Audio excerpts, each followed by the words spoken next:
বাংলাদেশের প্রতি কড়া অবস্থান নিচ্ছে ইরান। মধ্যপ্রাচ্যের যুদ্ধের মধ্যে তারেক রহমানের সরকার প্রতি কেন বন্ধুত্বপূর্ণ আচরণ করছে না ইরান? এর সম্ভাব্য কারণ কি আমেরিকার পায়ে বাংলাদেশের নুয়ে পড়া আচরণ? সম্প্রতি হরমুজ প্রণালীতে বাংলাদেশের জাহাজ বাংলার জয়যাত্রাকে এগোনো সবুজ সংকেত দেয়নি ইরান, ফলে ফিরে আসতে হচ্ছে বাংলার জয়যাত্রাকে। জ্বালানি তেল সরবরাহে হরমুজ প্রণালীর ওপর কর্তৃত্ব বজায় রেখে চলেছে ইরান, ফলে আন্তর্জাতিক মঞ্চে যুদ্ধের মনোভাব থেকে মার্কিন যুক্তরাষ্ট্রকে সরে আসার অনুরোধ জানিয়েছে বিভিন্ন দেশ। যেখানে ইরান তার বন্ধু দেশগুলিকে হরমুজ প্রণালী ব্যবহারের অনুমতি দিয়েছে, সেখানে একাধিকবার ধাক্কা খেয়েছে ইরান।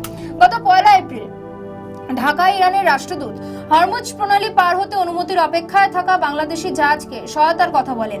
এর আগে মার্চ মাসের শেষ সপ্তাহে ইরানের পররাষ্ট্রমন্ত্রী আব্বাস আরাঘচি একটি সাক্ষাৎকারে বলেছিলেন বাংলাদেশ সহ 6টি দেশের জাহাজ চলাচল করতে পারবে। এরপর 2 দফায় চেষ্টা করেও হরমুজ পার হতে ইরানি নৌবাহিনী ও আইআরজিসির অনুমতি না পেয়ে 37,000 টন সার সহ এখন সংযুক্ত আরব আমিরাতের একটি বন্দরের কাছে অবস্থান করছে বাংলার জয়যাত্রা। বাংলাদেশ শিপিং কর্পোরেশন বা বিএসসির মালিকানায় থাকা এই জাহাজটি সিঙ্গাপুর ভিত্তিক একটি প্রতিষ্ঠান ভাড়ায় নিয়ে পরিচালনা করছে। তবে এর নাবিকদের সবাই বাংলাদেশি। জাহাজটি হরমুজ প্রণালী পার হয়ে সার নিয়ে দক্ষিণ আফ্রিকার কেপটাউন ও ডারবানে যাওয়ার কথা ছিল।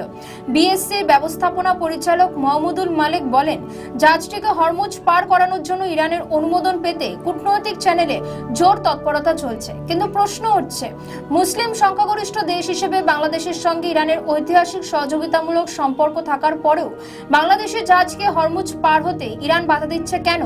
এমন এক প্রশ্নের জবাবে সাবেক কূটনীতিক হুমায়ুন কবির জানান, কোনো দেশে আক্রমণ বাংলাদেশ সমর্থন করে না। এই নীতি বাংলাদেশ সবসময় অনুসরণ করে আসছিল, কিন্তু এবার সেভাবে হয়নি বলেই হয়তো বিভ্রান্তির অবকাশ তৈরি হয়েছে।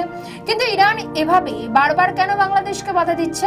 ঢাকায় কূটনৈতিক সূত্রগুলির ধারণা, ইরানে হামলার ঘটনা ও আয়াতুল্লাহ আলী খামেনির মৃত্যুর পর বাংলাদেশ সরকারের বিবৃতি তেহরানকে ক্ষুব্ধ করেছে, যা ঢাকায় ইরানের রাষ্ট্রদূত স্বয়ং বলেন। মূলত এই কারণে ইরানের নৌবাহিনী হরমুজ পার হতে বাংলাদেশের জাহাজকে অনুমতি দিচ্ছে না বলে মনে করা হচ্ছে।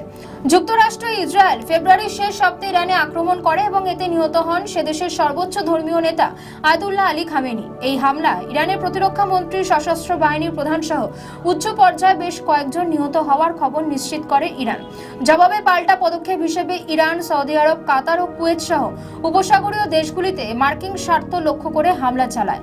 ঢাকার কূটনৈতিক সূত্রগুলো বলছে, বাংলাদেশের পররাষ্ট্র মন্ত্রণালয় খামেনির মৃত্যুর বিষয়ে যথাযথ শোক না জানানো ও দূতাবাসের শোক বইতে কোনো কর্মকর্তা গিয়ে স্বাক্ষর না করার ঘটনা ইরানিদের মধ্যে তীব্র প্রতিক্রিয়া তৈরি করে। সব মিলিয়ে ইরানের শত্রু মনোভাবাপন্ন দেশগুলির মধ্যে বাংলাদেশ যে রয়েছে তা নিয়ে কোনো দ্বিধা নেই।